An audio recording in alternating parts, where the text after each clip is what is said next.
স্বামী বিবেকানন্দ বলেছিলেন, they alone live who live for others. তারাই পৃথিবীতে স্মরণীয় হয়ে থাকেন যারা নিজের কথা না ভাবে অন্যের কথা সবসময় ভাবেন। আমরা এমন এক অধ্যাপককে পেয়েছিলাম, আসানসোল গার্লস কলেজ পেয়েছিল, যিনি একাধারে বটানি ডিপার্টমেন্টের অধ্যাপক, মাইক্রোবায়োলজি ডিপার্টমেন্টের স্থপতি এবং ডিপার্টমেন্ট অফ নিউট্রিশনেরও তিনি স্থপতি। একটা সময় একসাথে তিনটে ডিপার্টমেন্টের দায়িত্ব সামলেছেন, অক্লান্ত পরিশ্রম করেছেন, গড়ে তুলেছেন এই স্বপ্নের সৌধকে। এবং আমাদের এই ডিপার্টমেন্ট, আমাদের এই কলেজ যার বুকে রক্ত দিয়ে তিনি তৈরি করেছেন, তাদের মধ্যে অন্যতম কারিগর হলেন অধ্যাপক সুপ্রতীক গঙ্গোপাধ্যায় মহাশয়। স্যার, আপনাকে স্বাগত। আমরা ৭৫তম বর্ষ উদযাপন করছি আসানসোল গার্লস কলেজের, এবং এই সময়ে আমরা বিভিন্ন প্রাক্তন অধ্যাপকদের ১৯৬০ থেকে যারা রিটায়ার্ড করেছেন, মানে ১৯৬০-এ যারা চাকরিতে জয়েন করেছিলেন, যেমন অসীমা পুরকায়স্থকে আমরা পেয়েছি, সুধাময় সরকারকে আমরা পেয়েছি, সেরকমভাবেই আমাদের কলেজের প্রাক্তন অধ্যাপক অধ্যাপিকাদের আমরা আমাদের কলেজের ডিজিটাল আর্কাইভে সংগ্রহ করে রাখতে চাইছি তাদের অমূল্য বক্তব্য। আপনি যদি আপনার সেই সময়টা এবং আগামী দিনের যারা অধ্যাপনায় আসছেন এবং যারা উচ্চশিক্ষার অঙ্গনে আসছেন তাদের প্রতি আপনি কি বলবেন? দেখো, আমি আসানসোল গার্লস কলেজে আমি অধ্যাপনায় যোগদান করেছিলাম ২০০০ সালের মে মাসে।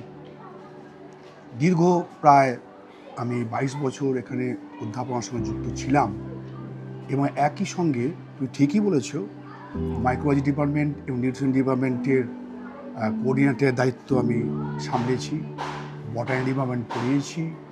তার সঙ্গে আমি কলেজের পরিচালনা সমিতির আমি সদস্য ছিলাম, মেম্বার ছিলাম, শিক্ষক প্রতিনিধি ছিলাম। আমি এনএসএসের প্রোগ্রাম অফিসার ছিলাম, এবং সে একই সঙ্গে আমি অনেক বছর ধরে এখনও পর্যন্ত কাজী নজরুল বিশ্ববিদ্যালয়ের আমি পরিবেশবিদ্যা বিভাগের কোঅর্ডিনেটর হিসাবে আছি। তো আসানসোল গার্লস কলেজে আমি যখন এসেছিলাম ২০০০ সালে, তখনকার পরিবেশ আর এখনকার পরিবেশ একই রকম তো বলতে পারি না, অনেকটাই তো পরিবর্তন হয়ে গেছে। যুগের সঙ্গে তো পরিবর্তন হবেই। তখন যেভাবে দেখেছিলাম আমরা, ঠিক সময়ে আসা, ঠিক সময়ে যাওয়া, এবং সবথেকে বড় ব্যাপার যেটা, সেটা হচ্ছে তখনকার দিনে যারা স্টুডেন্ট ছিল তারা কিন্তু আমাকে বারবার বলতো, স্যার আমরা একটা স্কুল থেকে একটা স্কুলে এসে পৌঁছে গেলাম। আমি কেন? স্যার আপনারা যেভাবে আমাদের ক্লাস নিচ্ছেন, যেভাবে পড়াচ্ছেন, এটা স্কুলে হয়। আমরা ভেবেছিলাম যে কলেজে এসে আমরা কিছুটা সুযোগ পাবো। বলতে নেই সুযোগ, কিসের সুযোগ? ফাঁকি দেবার সুযোগ। ক্লাস কম হবে, একটু ঘুরবো, আড্ডা দেবো, খাবো দাবো। কিন্তু এখানে দেখছি তো স্কুল থেকে বেশি ক্লাস হচ্ছে। আমার স্টুডেন্টদের তো এই মূল্যায়ন ছিল আমাদের সম্বন্ধে, যে আমাদের কলেজ সম্বন্ধে। তার মানে আমরা সেই 10টা থেকে এসে তারপর বিকেল 4:30, 5টা পর্যন্ত সমানভাবে আমরা প্র্যাকটিক্যাল ক্লাস, থিওরি ক্লাস নিয়ে গেছি, এবং স্টুডেন্টরাও আমাদের কথা শুনে সেই ক্লাসগুলো অ্যাটেন্ড করেছে। তারপরে আস্তে আস্তে সময় পেরিয়ে গেছে। আমরা অনেক, তখন যখন এসেছিলাম তখন অনেক কম বয়সে এসেছিলাম, আমাদের বয়স বেড়েছে। কিন্তু আসানসোল গার্লস কলেজকে আমি যে অবস্থায় ২০০০ সালে দেখেছিলাম, আমি এখন কিন্তু সেই অবস্থাতেই দেখছি। আসানসোল গার্লস কলেজের খুব একটা পরিবর্তন হয়নি, পরিবর্তনটা হয়েছে এর শ্রীবৃদ্ধি। অনেক শ্রীবৃদ্ধি ঘটেছে আসানসোল গার্লস কলেজে। আমাদের অনেক নতুন নতুন বিল্ডিং হয়েছে, অনেক ভালো ভালো ডিপার্টমেন্ট তৈরি হয়েছে, অনেক ডিপার্টমেন্টে আমরা অনার্স খুলতে পেরেছি, পরীক্ষাটা নিয়মিত হচ্ছে।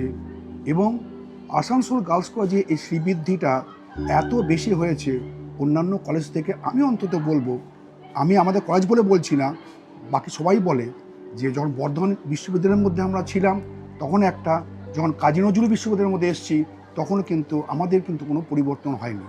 আমরা আমাদের যে স্ট্যাটাস, এটাকে আমরা কিন্তু ধরে রাখতে পেরেছি।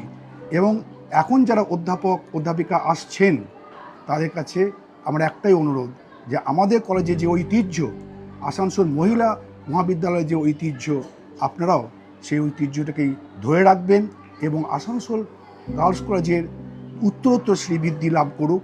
আমি এটা মনে প্রাণে চাই, এবং দেখতে চাই আসানসোল গার্লস কলেজ আরও আমাদের এই শিল্পাঞ্চলে আসানসোলের যে অনেক মাথা উঁচু করে দাঁড়াক, হ্যাঁ, এবং মানুষ বলবে যে আসানসোল গার্লস কলেজ সত্যি এমন একটা কলেজ যেখানে আমার মেয়েদেরকে, আমাদের মহিলা মহাবিদ্যালয় মেয়েদেরকে পাঠিয়ে আমরা নিশ্চিন্তভাবে থাকতে পারছি এবং তারা অত্যন্ত ভালোভাবে পড়াশোনা করে জীবনে আরও উন্নতি লাভ করছে দাঁড়াকে। কারণ আমাদের ছাত্রীরা অনেক জায়গাতে, ভারতবর্ষে নয় শুধু, অনেক বিদেশে তারা অনেক ভালো ভালো পোস্ট তারা আছে, চাকরি করছে, কাজ করছে।